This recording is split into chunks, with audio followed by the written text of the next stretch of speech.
There have been some reports out there that the Raptors intend to be buyers at this year's trade deadline, which is interesting to me because naturally they are in a position where they are competing for a playoff spot and looking to do well this season and get, some experience for the young guys. But at the same time, this is still a young team, I think, with its mind on the future more than anything. So I decided to come up with 3 names here that would be pretty, I'd say, budget-friendly options where the Raptors don't necessarily have to give up assets like first-round picks in order to acquire them, and they would still improve the team greatly for this season.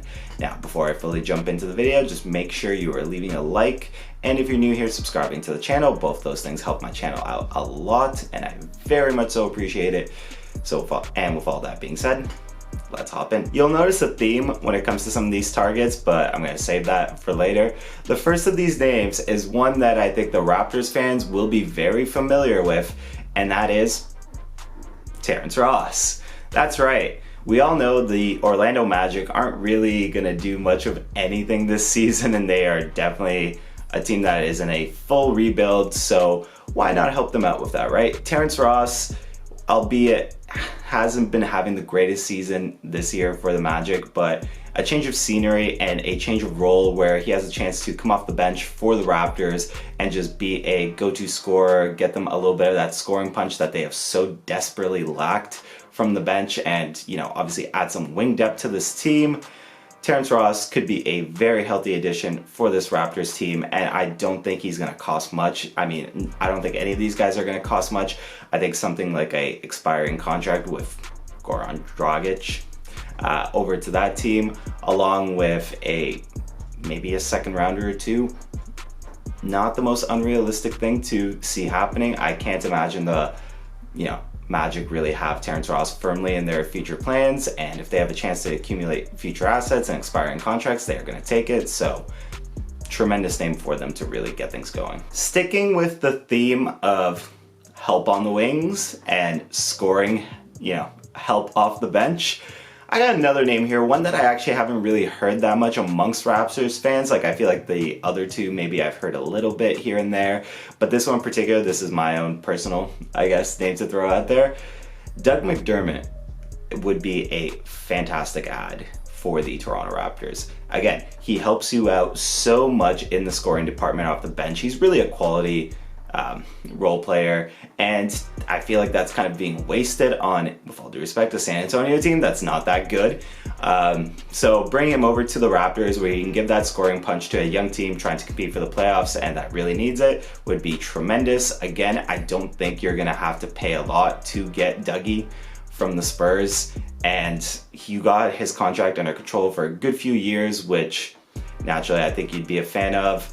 And with him in particular, the thing that I really like is the thing that we saw from Svi Mykhailiuk early in the season, but he hasn't really, carried it throughout the entire season, is you get a tremendous amount of spacing with having McDermott on the floor, and I think that goes so well for lineups where you can really stretch the court out and let guys like Pascal, like guys like Scotty Barnes really go do their damage inside. So adding McDermott to this team at a buy low cost, absolute win in my books. The last name here is going to be one that I know Toronto fans have a lot of love for, so this is going to be an easy sell. Well, hopefully it will be for the Clippers as well, because let's bring Serge Ibaka back to the Raptors. I've seen a growing theme amongst Raptors fans, at least, and frankly, I understand where this theme and this notion comes from, so this is playing right into it, where the Raptors really don't have an enforcer type of player, you know what I mean? Like that big, tough role player that can go in there and really put the other team in their place. You've seen it in instances where a lot of people have tried the Raptors, like you saw Bobby Portis really getting it up in the grill of Pascal. Like you've seen instances where, teams don't fear anybody on the Raptors. And with Serge Ibaka, I feel like that changes a little bit because this guy will absolutely be the enforcer for a team happily. On top of that, obviously the natural pros, excuse me, my tongue's a little tied right now, but the natural pros of adding Ibaka I think speak for themselves. Obviously he's had the injury where he's had to work back from, but he's somebody that's familiar with the system and still has all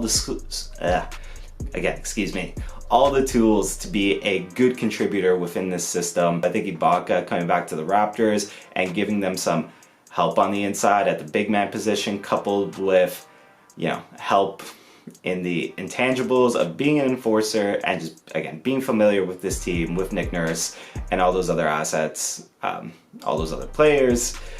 The pluses of bringing Serge back to this team just really speak for themselves, and I think it's an easy trade to make if you're the Toronto Raptors, and it's one that will leave both the team and the fans very satisfied. So that's gonna do it for me here today. What do you folks think? What are some under the radar names that you would actually like to see come to the Raptors that you think could really improve this team? I've thrown mine out there. Give me yours in the comment section below. I would love to hear them. Obviously there's a lot of, I'd say, budget friendly options out there, but it's a little tricky, I think, sometimes to make it work with certain teams. So I'm very intrigued. Obviously when I say budget friendly, I mean, you know, without giving up something like a first rounder. So if you can come up with some, drop them down below. Other than that, you know the usual drill. Like the video, does not take a lot of time, takes like a second, and it helps so damn much in terms of the video being more seen. So thank you if you're doing it. And the other thing that I'll thank you if you're doing it is subscribing to the channel. Again, trying to hit 1K. Not too far off at this point, probably about like 200 something more to go. I think it was like 280 last time I checked. So wherever the 280 people of you that watch these videos regularly and don't subscribe are, just hit the subscribe button, man. I just want to hit 1K. That's gonna do it pretty much for me here today. Yeah, hope you enjoyed the video, and my name is JJ Buckets, and I will see everybody next time.